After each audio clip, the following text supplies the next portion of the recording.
That's what I think you want to do. It's what I know you want to do.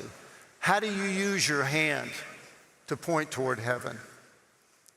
Well, let me share something with you. I'm still making movies. And one of them I'm working on right now is the resurrection of Jesus Christ.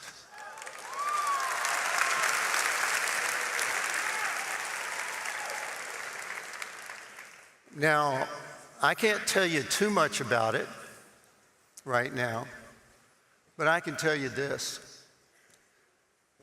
I've come here with Mel Gibson. Mel Gibson loves liberty. He loves you.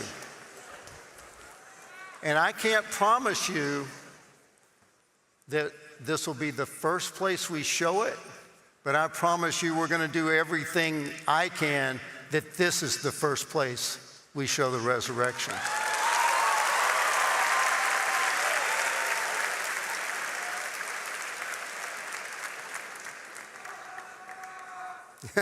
Now, the resurrection is an incredible thing.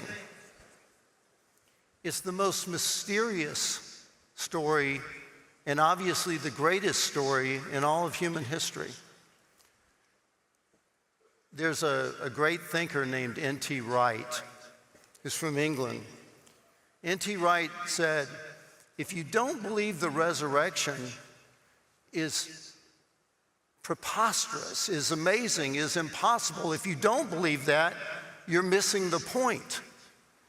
The point of the resurrection is everything we think we know, we don't know. God has a plan that's beyond anything you can imagine. God, who created everything, is beyond what we think is life and death. And there is a proof of the resurrection. People will say it's irrational, illogical. There's proof, and I can tell you exactly what it is. Every religion in the world, and pretty much everybody, no matter what label they give to their faith, or even if they say they're atheists, they'll all say, well, Jesus was a great teacher. He was a genius. He taught beautiful lessons. He told people to love. They'll all say that. Here's the thing. None of us would have ever heard Jesus' name or would have ever heard of one thing he taught if it hadn't been for one event, the resurrection. All of his followers thought it was over when he was crucified. They were hiding and in terror. And 3 days later, they're walking out into Jerusalem in front of the greatest army in the world and saying, Jesus lives. We've seen him. They all died saying that. And that's why we know his name. And that's why we're here. Because they told us they had seen him. And if we live the way he calls us to live, we see him too. We see him in the eyes of each other. We see him in our own hearts when we're afraid. And I want to tell you, when I think of how in the world did I, the kid from Lynchburg, Virginia, end up making movies that people all over the world could see? How do I get to have such a privilege to come and stand in front of so many students and faculty that I admire and love? How did this happen? Well, I'll tell you, like the first song we sang today said about how you found victory on your knees. I was in a spot in my life when I thought I was going to lose everything I had.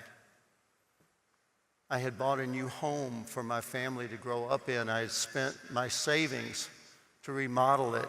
And I did that because I had a contract with a company that guaranteed me a future, a great income into the future. And then there was a writer's strike. And it went on and on and on. And I had spent all my money remodeling a new home for my family to grow up in. And during the strike, the company I worked for started to die, and I had no money, and I was knotted up inside. Now, when I was a boy, the same age as my sons, my father had had a nervous breakdown, and my sister and I were farmed out to relatives. We lived in a house with no indoor plumbing, but that house was full of love, full of love. And our parents showed us how to get up when you've been knocked down. Now, I was so knotted up, I couldn't write, I couldn't think, I couldn't sleep, I couldn't eat. And I went the only place I could go. I got on my knees. And I said to God, maybe my sons don't need to grow up in a big house. Maybe if they lived in a house, even one without an indoor toilet, they'd be better men. And if that's what you want, then please bring it on and help me bear it. But if I go down in this fight, help me go down, not on my knees to Hollywood, but standing up, fighting for what I believe. And I stood up, and I went back to my desk, and I began to write again. And it was from that this scene came, the great scene in Braveheart.